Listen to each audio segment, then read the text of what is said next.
Little boys play war even in peacetime. But when grown-ups join in the game in places like Vietnam, the world of battles and bulletins trickles down to children in all its simplicity and in all its confusion. Viet Cong, well, I don't know much about them. Their eyes are kind of shut, but to them it's open as wide as they can get. Well, I think it's not a very good war because it can turn into a world war and my father and everybody else's would have to go to the war. Then you pull the trigger. Somebody falls if you hit them. Because they are D-E-A-D, dead.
Taking place, babe.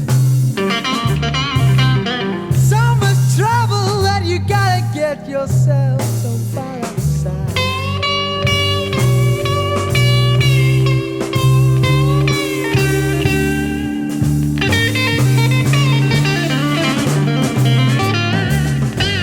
Yeah, they rode a little boat. Yeah, they rode a boat about 5.5 miles out of shore.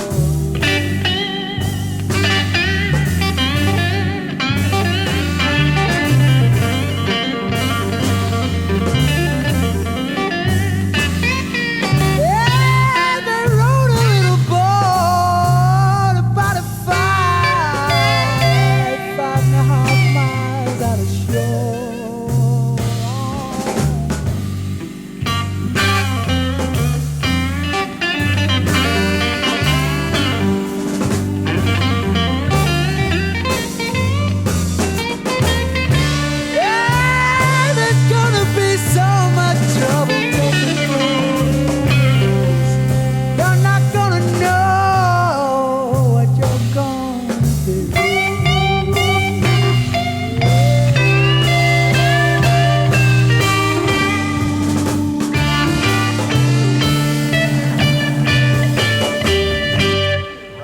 Above Charlottesville, Virginia, stands Jefferson's Monticello.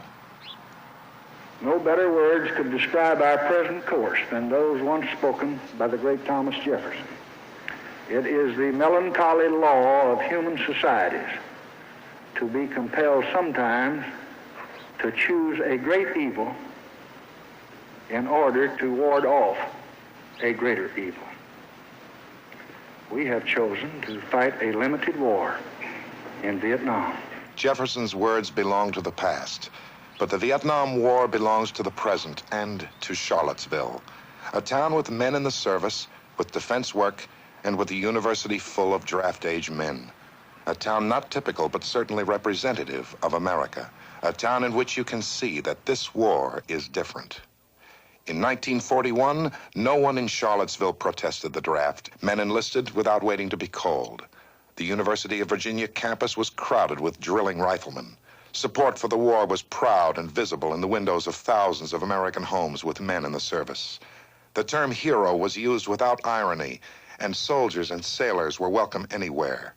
The word home front was taken seriously because the folks on Main Street were fighting too.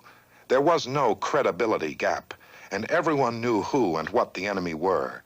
The home front was wherever you were, and your job was whatever sacrifice you could make to achieve victory for our side.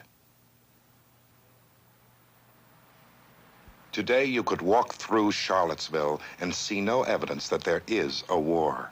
It's not just that the home front looks smaller, rather it seems non-existent. Throughout the nation, there is conflict as well as concern about Vietnam. How does an American community feel about it? This is the question we set out to answer in Charlottesville. We asked radio station owner Don Heine to describe the town's attitude toward the war. There's no great discussion in the community, I believe, over the Vietnam War. I would think probably the biggest thing we hear about it is that it's costing us an awful lot of money and taxes are too high. The Daily Progress editorials by Gilbert Hale have supported the war. Hale believes that Charlottesville does too. Our newspaper, the Daily Progress, supports the government in its war effort. Our support takes the form of editorials supporting virtually every aspect of the war. We are deeply concerned about the war. We think about it constantly and worry about it and wish that we could do something, but there just isn't a whole lot you can do. None of the town's leaders attributed any single viewpoint to the town on Vietnam. We were told that most people were apathetic unless directly involved. One classic view of wars argues that old men start them, knowing young men must fight them. Even in this age of conflicts and police actions, young men's lives are still disrupted, sometimes lost. Lane High School, Wednesday morning, Mr. Spidell's class in government and civics. Janet, you have an article on a rather new movement in America, the hippies. Well, the hippies are what they call themselves hippies in San Francisco, and there are about 5,000 of them, and they during the week, and then during the weekends, they're joined by teenagers and other groups that just come in, and there are about 20,000 of them then, and they wear wild clothes and long hair, and they have their own philosophy of life. Lane High School is one of two in town, and probably has a slightly higher proportion of upper-middle-class youths than its sister school, Burley. Many of the boys in Mr. Spidell's class are college-bound and probably will not have to face the draft for years, if ever. Nevertheless, Mr. Spidell, who has been teaching for over 30 years, finds these young people more concerned about the issues in this war than their parents ever were. In some, it has created a feeling of profound doubt. In others, profound anger and frustration. The students in this class are encouraged to bring in newspaper articles on any subject that they find interesting. On an average day, the stories range from hippies to hockey players. But according to Mr. Spidell, the subject of Vietnam comes up regularly. Many in the class feel strongly about it. I might say that the Ramparts magazine for March has quite an article on the hippies with 11 pages in color and that type of thing. Now, Scott, you have something in regard to Vietnam, I believe. And we've stayed away from it. That's pretty good for 5 minutes without talking Vietnam. Okay? Yeah, this was in last Sunday's New York Times. It was, the title was The Vietnam Riddle, and it was all about the different peace probes that have been going on. And I don't know, I underlined several things that I thought were kind of interesting. For one, they were talking about all the confusion they have, getting people to get together to discuss the peace things, because they get like clergymen and little people really in the lower echelon of the diplomatic service to try to work out places where they can talk and things they can talk about and things. And it seems to me, you know, that this is pretty ridiculous in the age where we have such great communications, where it ought to be done with really high officials, peace, trying to get peace. Then, let me see, well, they started talking about the president and how he felt about the peace talks, and like in all his conferences, he says, well, they haven't made any great efforts towards peace. And, you know, and he said that we can't stop bombing unless they stop, you know, they stop doing something that they're doing. And I can't really understand, that doesn't really make sense to me, because it's like somebody standing in an alley with a gun and a knife and another person with a knife, the guy with the gun saying, well, if you drop your knife, I'll drop my gun. Because the Vietnamese, I don't see as the Viet Cong or the North Vietnamese have anything as deadly as bombing to give up. So I think it's kind of silly. I mean, I think maybe we should promise that if we quit bombing Hanoi, get them to quit bombing Washington or something. I mean, because they're not really, it doesn't really make sense to ask them to give up something that's not very, when they don't have anything as important as bombing. And, let me see. And then, you know, on the same line was what the Pope said. You know, what Johnson said to the Pope. He said, well, you can't expect us to quit bombing when they're not going to do anything. That's kind of silly, it seems to me. I see Scott is wearing a pin I hadn't noticed before. No draft, no war. Any, you want to comment on this pin? Well, the origin of it? No draft, no war. No draft, no war. Any comment on Scott's article? Personally, I'm sick of Vietnam. I'm sick of hearing that. I'm sick of the whole thing. I think U.S. prestige is the most overrated thing in the world. I mean, everybody thinks, you know, what's going to happen if U.S. goes over there, you know, and you know, says a dirty word, drops the pill, and the whole thing. I don't see anything wrong with that. I'm so sick and tired of Vietnam, and I've become just so fed up with the whole thing. Everything that's going on. I'm very much would like to see the whole of Southeast Asia blown to bits, and all of China. I think, you know, half the world's problems would go down the drain. Sperry Piedmont is one of several local industries deriving considerable work and profits from military contracts in electronics. But neither management nor the workers admits to feeling any vested interest in the war. Both groups assert that peace would bring a new kind of work and a new kind of profits. The majority questioned expressed support for the war, but many did not. 2 Vietnam veterans revealed the deep split people feel. To Aubrey Higginbottom, his time in Vietnam was a meaningless waste. But service in Vietnam was part of the fight for freedom for Ray Marshall. I don't understand why there's so much, or so many people fighting this Vietnam issue. To me, it seems like people here would want other people to be as free as we are with, well, in any way of life. We've had these freedoms for years, hundreds of years, and I would like for myself to see other people the same way.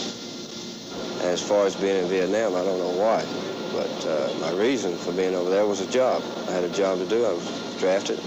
I pulled my 2 years, and I came back. I was lucky, just one of them, I guess. But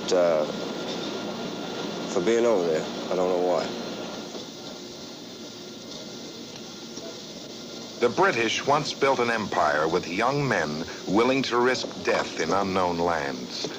The United States now has commitments on an imperial scale, and our young men seem willing to accept the same obligation and risk. The willingness to fulfill that commitment was explained by Henry Cooper and Gary Hicks. Well, I've enlisted in the Navy for 4 years, and I leave for boot camp May the 1st, and I feel that the war in Vietnam is almost a necessity so that we can, I feel we're fighting so we can stop the communists now and stop them while they're small in the countries that they're in now over in Asia, instead of letting them build up and take North Vietnam, and then we can possibly, if we can stop them now, we'll let them know that we mean business and prevent fighting at home later on, maybe in the next few years. Well, my draft status is 1A, in which I may be called at any time in the near future. And I feel that this war is necessary in Vietnam, and that the communists are trying to conquer the world, it seems. And if they are stopped or attempted to stop them in Vietnam, then maybe we can stop them from coming over here in this country, trying to take over. And even if they do conquer Vietnam, then they won't stop at Vietnam. They will still keep going on trying to conquer. That view of our mission in Vietnam was strikingly similar to the view expressed by these Army reservists. The difference is that these young men will probably never go there. We asked them why we were in Vietnam and why they were in the reserves. Well, we're in Vietnam mainly to help the people there, to get them back on their feet again so that they themselves can take care of their homeland. We believe in the freedom of all people, the right to do as you please within the limits of the law. And we are serving that purpose in Vietnam now, or we inevitably will serve that purpose in Vietnam. Before I joined, I went down and talked to Sergeant Jones, who was a recruiting sergeant for the Army Reserves, for the active Army. And even while I was at the University of Virginia, I was a member of the ROTC there.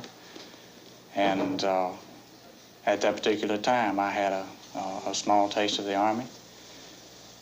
But I just decided that I had wanted to go into the life insurance business, and I just couldn't do that and go into the Army full-time also.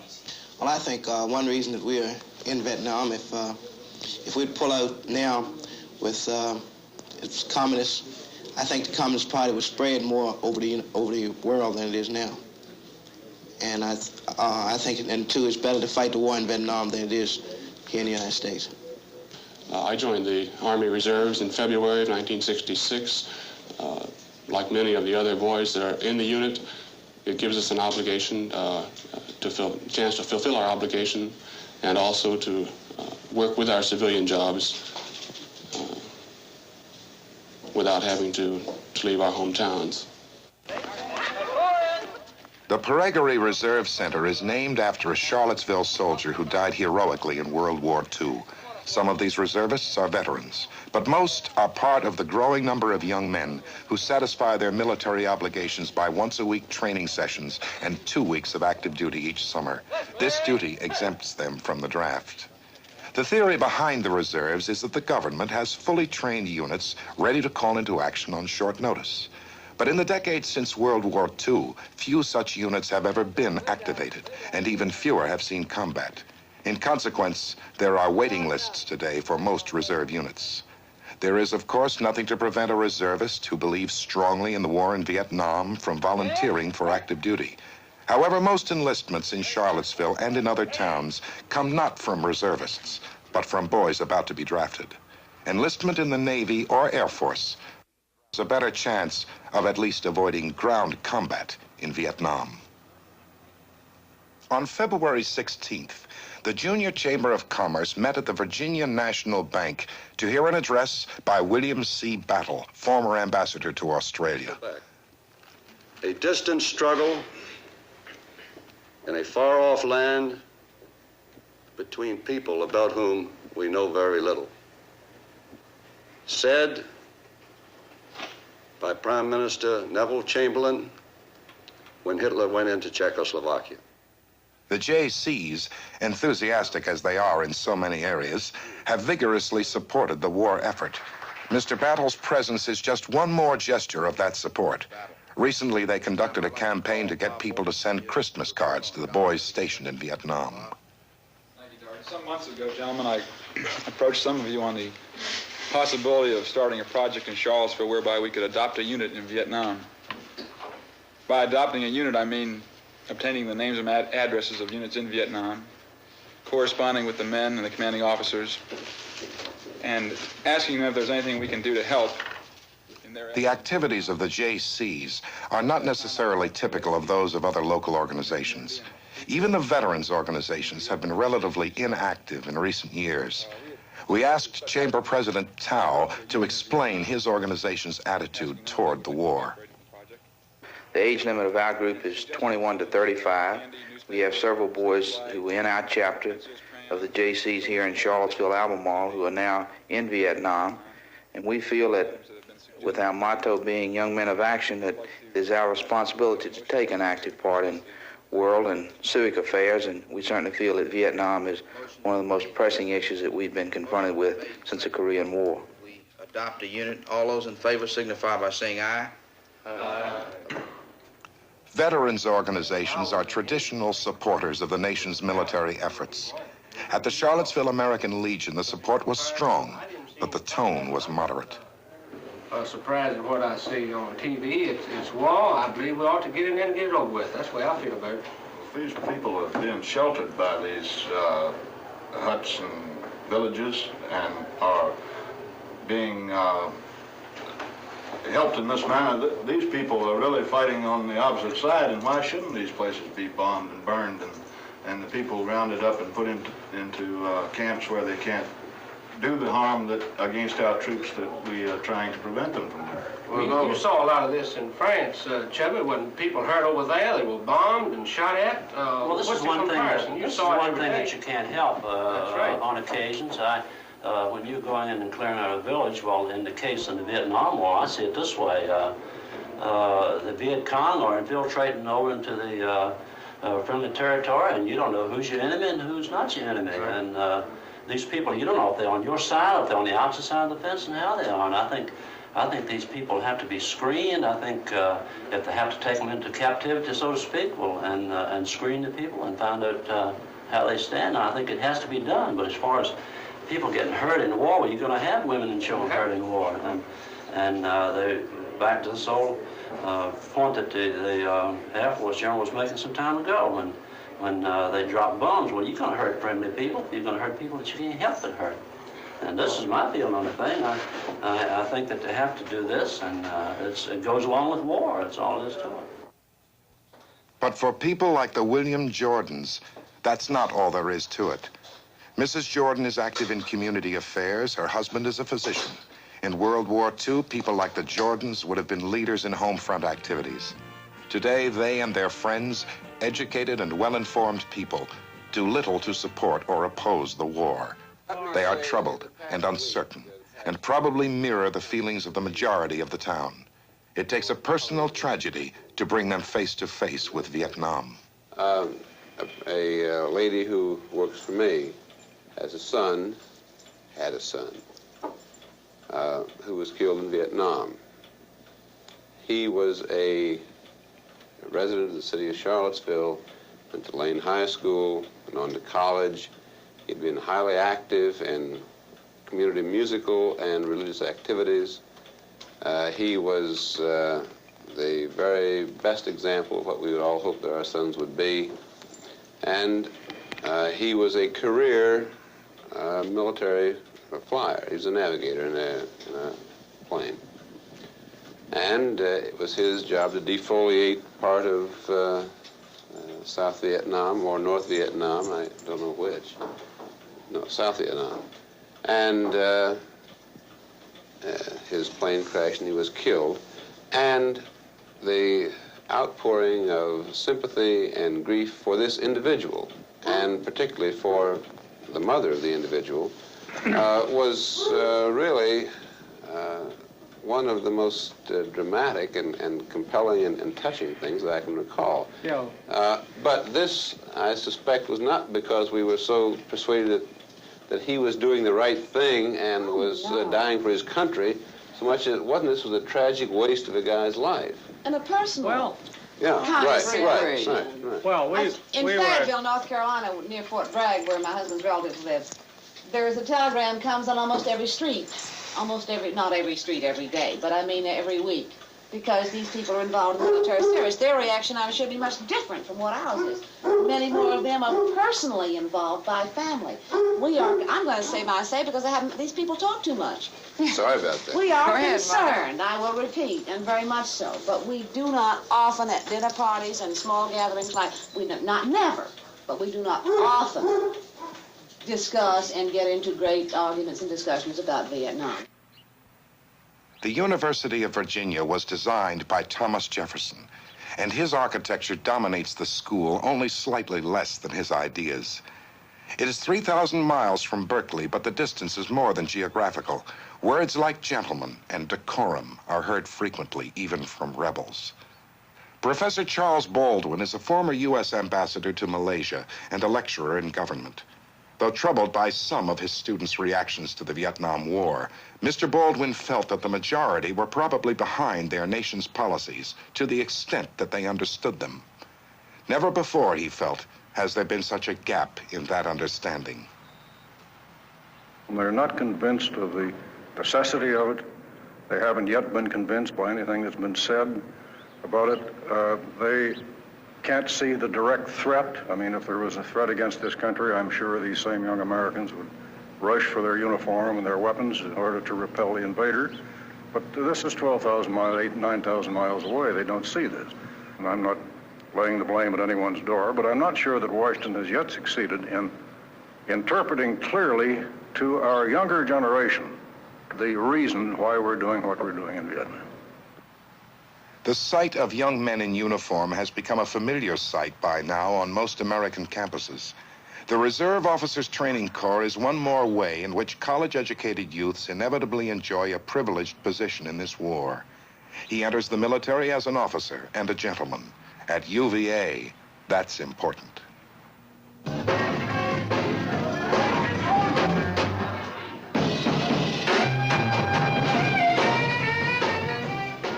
At Zeta Psi House, though the party was hardly peaceful, it seemed a long way from war. Midwinters is a big weekend. Girls show up from Sweetbriar and Martha, Washington, and if Vietnam is not uppermost in everyone's mind, it's understandable. Most of these young men are members of ROTC. When questioned, they had definite views on what the war meant to them. I think that everyone here, everyone that I'm associated with, feels that that the United States should take a part in this war, and that that we have no position in pulling out, that there should be a resolution made soon. I think that the minority feels opposite to us. I think it's definitely a minority here in Charlottesville. I think that now that we're there, we might as well stay in and try to stop this thing. I don't know. I know why we're there, but I don't know if that's if it's the right decision. But since it is, that I'll do my best to whatever has to be done to stop this thing. Because I think if we don't stop it now, it's going to be, everybody in our lifetime is going to have to put up with this communist threat. And as soon as I get over, I mean, I know a lot of friends of mine that have been over there, and I know the chances you have to take, but I've made my decision that I'm going to fly for the Air Force, and that's what I'll do. I'll go over there.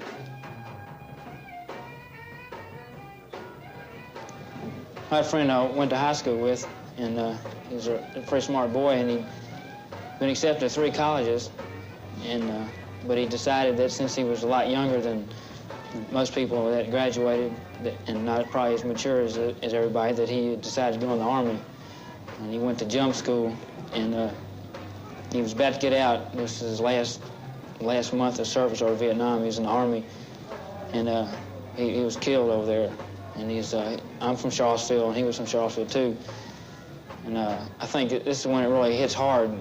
You read every day in the paper about 100 people, 150 or whatever it is, the average 100 American GIs getting killed every week, but you just sort of read like the weather, you know.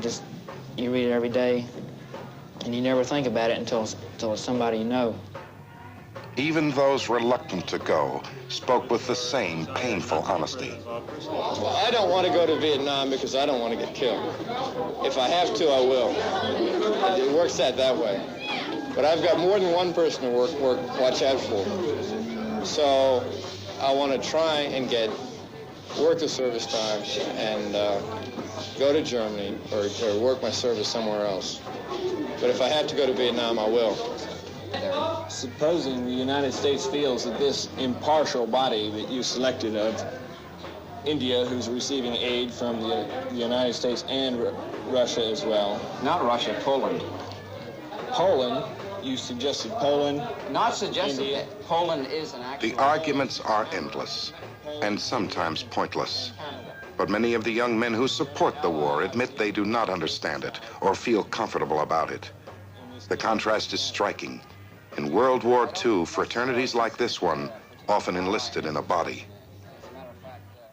Though the university prides itself on students who wear ties and jackets, there are rebels, and occasionally even a bearded one. Robert Rosen and Bruce Minton are not opposed to the war. They are simply detached from it. After you grow up all your life in sort of a cradle of security, Vietnam is something that happens to some Midwestern pig farmer. You know, it just doesn't happen to you. That's true. It's like the next accident. It's going to run into a tree. I know this sounds like the typical apathetic American, but it just seems like so far away that I might get there, and then again I might not. But I'm not going to worry about it now. There has been little public dissent to the war from the faculty.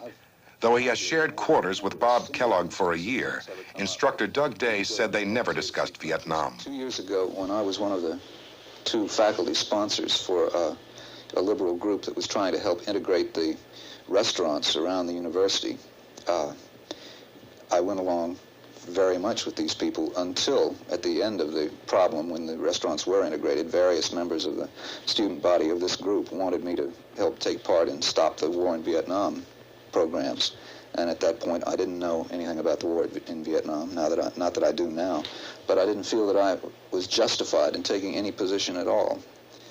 So I did nothing. Now, if the opportunity arose, I think I would do something. I do have a position now. I have read something about it. I feel that it's definitely wrong, that it's an evil that one is bound to speak out about, but I don't know exactly how I would go about doing it. I don't think that I could do it in the classroom. I think that I would be ethically wrong in taking any kind of ideological position when I'm a teacher of literature. I'm not informed enough. I'm not hired to do that. The students who are hepped up about it showed up at Cabell Auditorium on the night of February 15th to hear Mr. Kenneth Ross and other instructors discuss Vietnam. The university described it as a symposium. The students dubbed it a teach-in. First of all, I think we should stop wasting our boys' lives in there by fighting a hand-to-hand war with the VC, or whatever you call them, fighting their game. I think we should stop letting President Johnson fight an armchair war from the White House and turn it over to our generals in Vietnam who know how to fight a war. Well, might I ask, exactly what would you give the generals that they don't already have, and what significant difference do you think it would make? I would give the generals the permission to go in there and, for one, to blockade Haiphong so we don't have to hit the supplies along jungle trails, lose our men, lose our aircraft, when we could easily blockade that port. I think we should bomb Hanoi. I think we should just hand over to them the prerogative and the initiative in handling the war as they see fit. These men are trained for fighting a war. They know how to do it. Right. Except that, as far as I remember American history, it's been a traditional principle that civilians exercise control over the military, that we never turn into a warfare state in which generals have completely free hand. Maybe that's, a biased reading of American history, but those are the textbooks I read. Mr. Ross, if you want to refer to history, what would have happened if we had given General MacArthur the chance to go into Korea and wipe out the Red Chinese? We wouldn't have this problem right now. What other problems would we have? Are you prepared to send 2 million Americans to occupy China? The whole question is, what happens if you do win in North Vietnam? What happens if you do win in South Vietnam? What then? You're faced with the same problem. How are you going to find a popular government that's going to run the place? Set up the fact is, we don't elections. seem to have a terribly high talent for finding popular governments.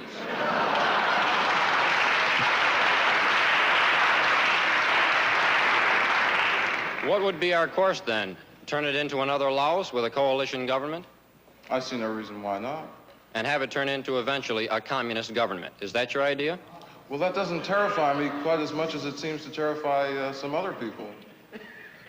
Mr. Ross. We have had dealings with communist governments which have been quite cordial. Mr. Ross, perhaps you are not afraid of the communist menace. I'll put that in quotes if you like. However, I am. In 50 short years, the communists who started with 17 followers have enslaved 40% of the Earth's people and 25% of the Earth's land mass. This is more than Christianity can count standing after nearly 2,000, and you tell us there's nothing to worry about? How can you stand there, insult the intelligence of these students, feeding them? My apologies. The teach-in is being held by the Southern Student Organizing Committee. David Nolan, a leader of the tiny organization, is a self-styled radical and a dropout from the university. I think that the majority of the students here care primarily about keeping out of the draft. Regardless of their position on the Vietnam War, the most vocal supporters of the war you'll find over in the next building over here taking a selective service exam to make sure that they won't be serving in Vietnam themselves next year. I think that that most students are just confused about the war, and while they don't have a position, they tend to support the administration policy as long as it doesn't affect them personally. And when the time comes that they're classified 1A or ordered to report for a physical, we've seen several of them just crack up, and they come to us and say, how can we get out of the draft? You know, what is wrong with the war in Vietnam? They ask us questions like that. Well, we had a student here at the university who went to Canada in December. He'd been classified 1A by his draft board, and he didn't think he would qualify as a conscientious objector. And he knew he didn't want to go into the Army, so he just packed up and left at 5 o'clock one morning. And he's in Montreal now and seems to be enjoying himself. There's been a good deal of talk around among people. Most people think that they can't possibly qualify as conscientious objectors, so that many people I find around are making plans for going to Canada or thinking about it or trying to get information about what forms have to be filled out in order to go to Canada. And so this evening, what I want to suggest are a few instances in which, because... Getting 150 or more students to come to an auditorium on their own time to listen to speeches is no mean accomplishment. But the university has over 7,000 students, so there is little sign of any wave of anti-war protests sweeping over the campus as yet. Nor is the draft evader a common campus figure. For every student who heads for Canada, there are 1,000 who stay at home and argue the issues out. And if there was any danger from the teach-in, it was not from inflammatory speeches, but rather from the fact that too much of the talk was blandly theoretical, a safe distance from the realities of Vietnam. The founder of general semantics, Alfred Korzybski, called the system a non-Aristotelian system. Now, he did this because the system begins by negating the Aristotelian doctrine of identity, or the law of identity. Now, the law of identity states that a thing is what it is. In other words, A is A, a can of beans is a can of beans, a dollar is a dollar. A dollar is hard to come by in this Charlottesville neighborhood.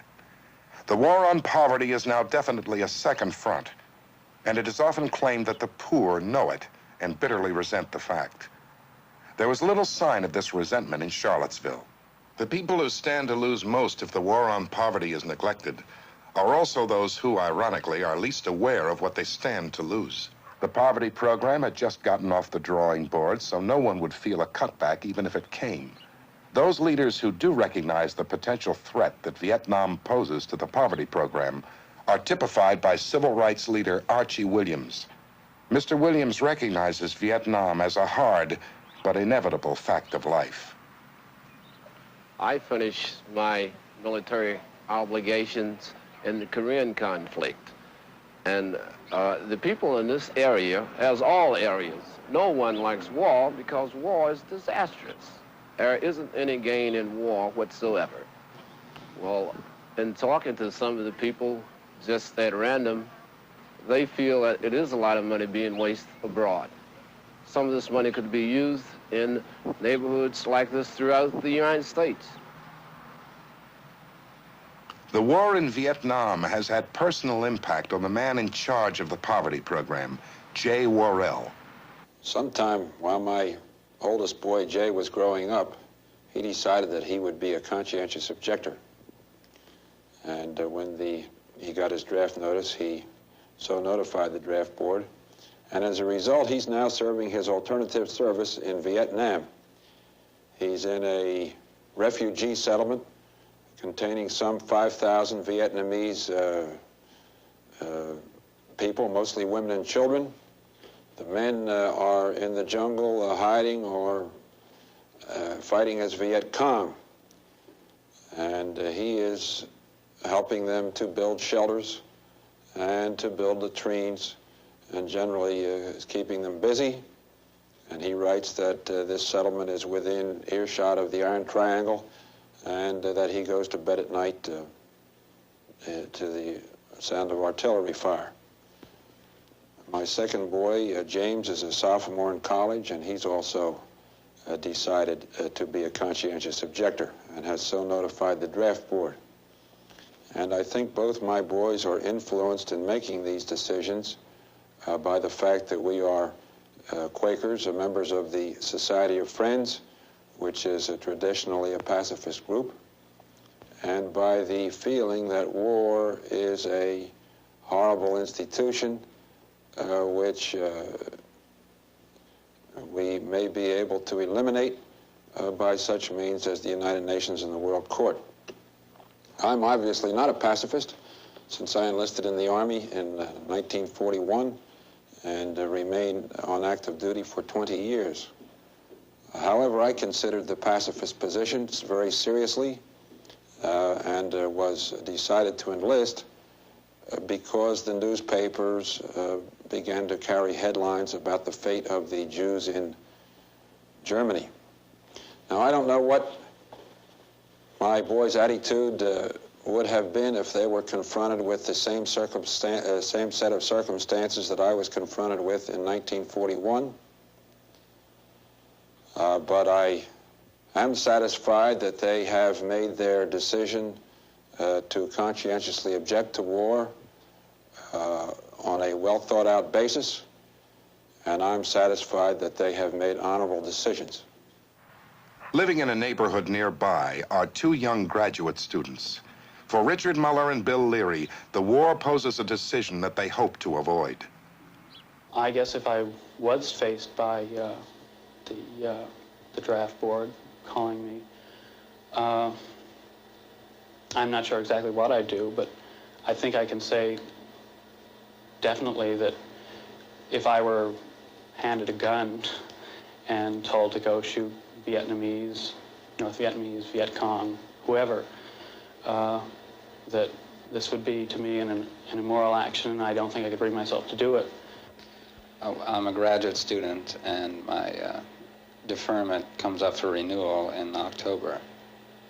My own personal position is that the war in Vietnam is unjust, unnecessary, and immoral. And I feel immoral participating in it.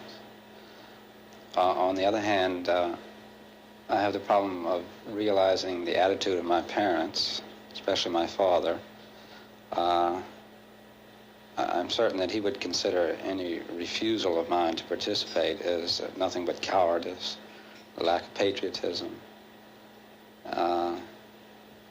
And it's a dilemma that I just hope I don't have to face, and there's a possibility I won't have to face it because I will be in school until I'm 26. And I'd rather just fight on the political, intellectual level rather than a personal level, you know. And I hope I don't have to make the personal decision. But I'm not sure what I'd do. I, myself, I think would rather live under an oppressive regime rather than under bombs and bullets over my head. And the only thing I can do is project myself and my own feelings upon the Vietnamese peasants. I can't conceive of a war that would meet my criteria for a just war,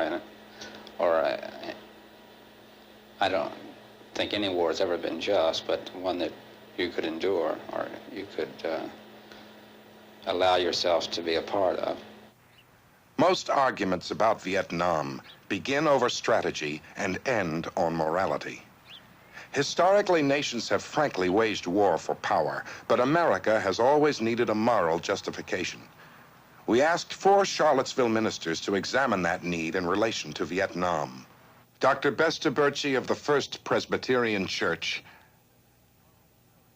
and Mr. Charles Perry of St. Paul's Episcopal, Mr. Cowan Ellis of the First Baptist Church, and from Westminster Presbyterian, Mr. Bob Albritton. I'm particularly concerned about what it's doing to the American character. What I observe is a growing indifference to suffering, a growing indifference to brutality, to killing. I observe in my own children, for example, that they cannot tell the difference between a fictional show like The Uncle Show and the evening news coverage of the Vietnamese War.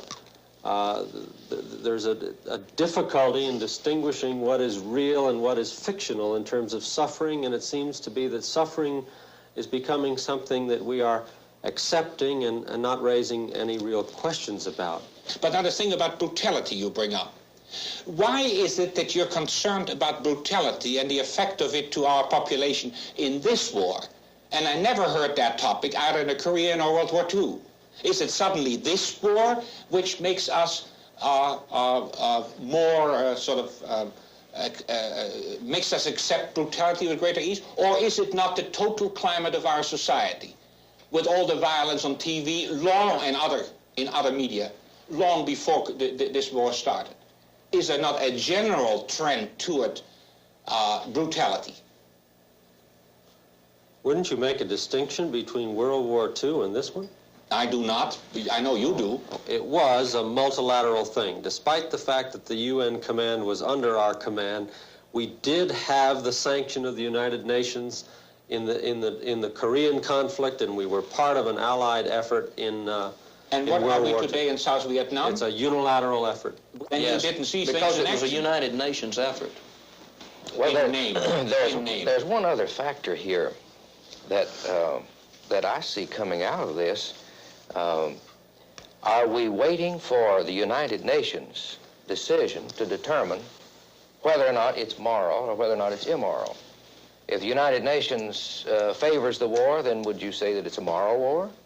If all these other nations endorse it, does that make it moral? To what do we refer at this point to determine whether or not it's moral or immoral? Out of all wars, there grows the immoral aspect. There is the immoral situation of killing where you have no alternative. And I see no difference where this war is concerned and where other wars are concerned. War is immoral. I believe that, and in that sense of the word, I'm vigorously opposed to war. But I think the opposition that we find many times that is presented on moral grounds is perhaps, in some cases, a disguise for the overriding fear that people have of being involved in the war. We didn't see this during the other wars, and I see no difference where that is concerned and this war. Surely we are all fully agreed that war is a terrible thing, and in this sense we are all pacifists. We are all for peace. I am not sure that the Christian church in America could be characterized that way, as being basically pacifist and being all for peace. Oh, I don't think there's any question about it. I think we're quite nationalist in that we tend to, the Protestant churches in America tend to get pulled in, especially my church, the Episcopal Church, to pulled in and saying, you know, whatever our country does as a nation must be right and we must back it. Now, this war seems to be an exception, and I'm grateful. But I would not agree with you about that. Finally, we asked these gentlemen where their congregations stood on Vietnam. I feel that they are indifferent. I really could not characterize their position. I think they are not, by and large, terribly thoughtful about the war. They are involved, they are involved in other pursuits, despite the fact that they are a very well-educated congregation of people with many students. There is very little thought given, at least obviously, to the war and its ramifications, and this is distressing to me. I cannot represent my church or my congregation. I do have an opinion as to where my congregation stand, and my view would be that the vast majority of my people would share my view. But it seems to me that what is most important is the number of persons in whom I find a growing anxiety about the war and a fervent, almost searching attempt to justify what we are doing as right, to hope and perhaps even pray that they can, in fact, trust our government to do what is right, but also the growing and nagging uncertainty that what we are doing is, in fact, right. All of these opinions I find among the members of our congregation. All of these opinions I find among the people in Charlottesville. A Volkswagen has stood in the driveway of the Jones house on Oxford Road for over a year now. It is rarely driven. It will have to be sold soon, for its owner is not coming back. Anthony Jones was killed in Vietnam. There have been less than a dozen fatalities in Charlottesville so far.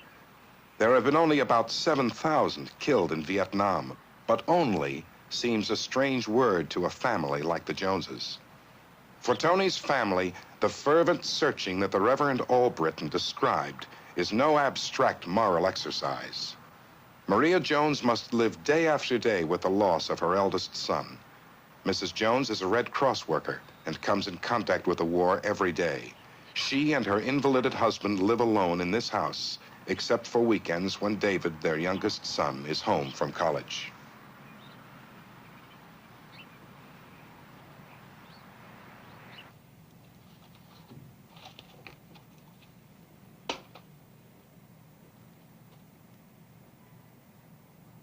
David Jones, like many of his generation, has had misgivings about the war in Vietnam, but they tended to be highly theoretical until Tony went there.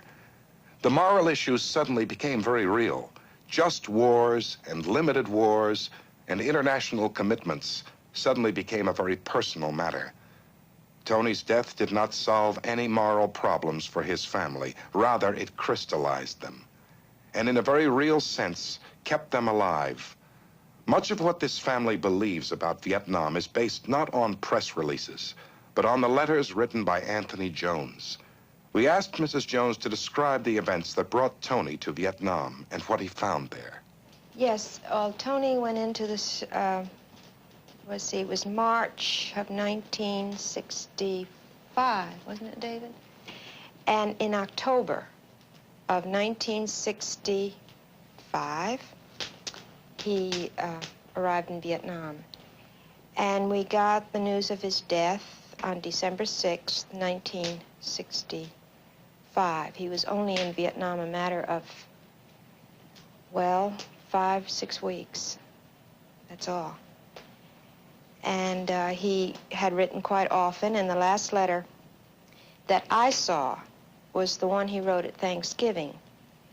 And he sent us the menu of, and he seemed to be very, very, well, as happy as anybody could be under the circumstances. However, there was a later letter that I was in New York at the time of Tony's death. And the letter came while I was in New York, and David read it and forwarded it to me, but I never received it. Mainly, he just said that he felt that the war was for our good, for the good of the world, and that he hoped that it was going to be over soon, and he expressed optimism that it would be over soon. Some of Tony's letters brought the logistical problems of war down to a very simple level, simple and disturbing.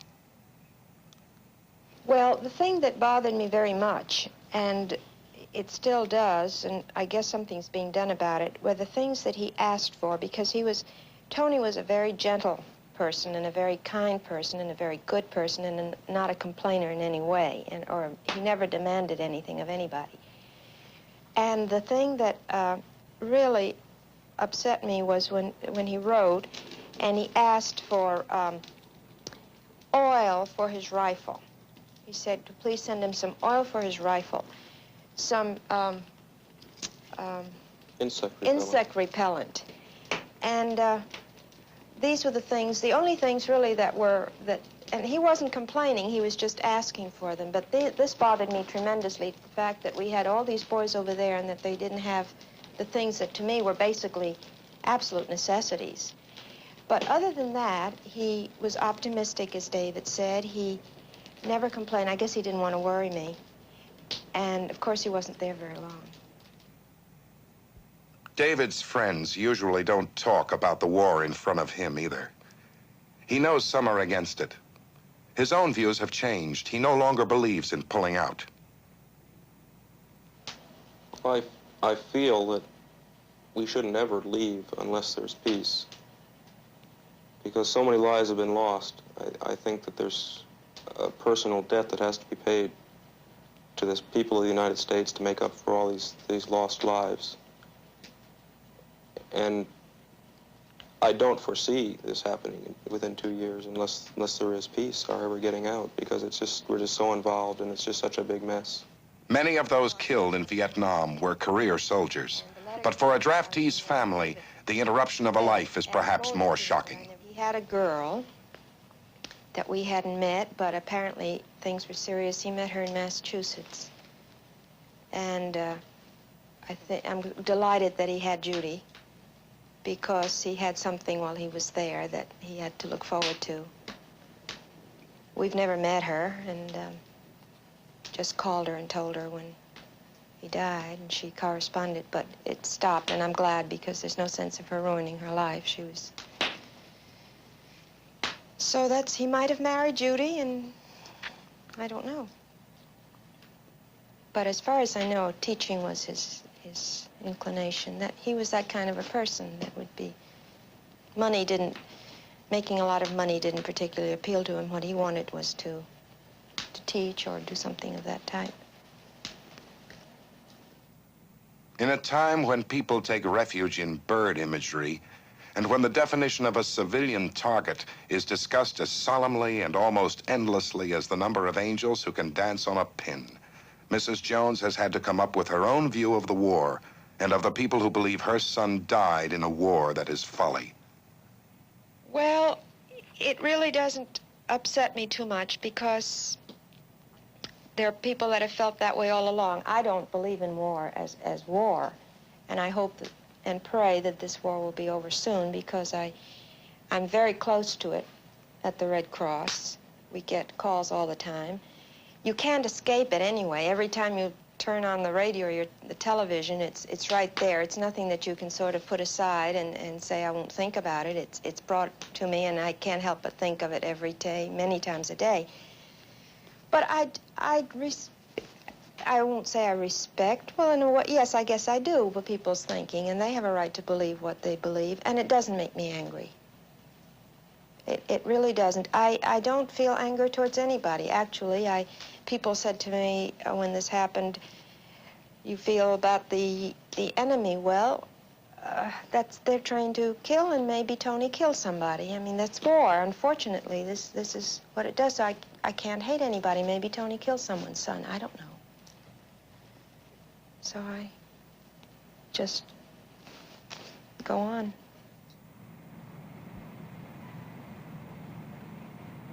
Like Maria Jones, many of us will just go on. Go on worrying and wondering about a war that seems itself to just go on. And every month in Charlottesville, a young man like Grover Harris will carry his satchel down to the Trailways terminal and be given a one-way ticket to the induction center at Roanoke. For some, the last stop will be Vietnam. But there won't be any flags or parades for these boys. For in 1967, in Charlottesville and in America, it's all quiet on the home front. It's a quiet caused not by apathy or by the fact that Americans have become too well-fed or well-educated to fight or even to care. The people in Charlottesville do care. They care about the Anthony Joneses and the Grover Harrises. and they stand ready to follow Jefferson's admonition to embrace a great evil to ward off a greater one. But many are confused and uncertain. And there are those in Charlottesville who believe that there is no greater evil than the war itself. Some say our younger generation has forgotten about Hitler and Czechoslovakia. Others reply that we have at last begun to remember thou shalt not kill. Morality, as in no war before, is a matter of private conscience. And in this war, it's every man for himself, at the battlefront and on the home front.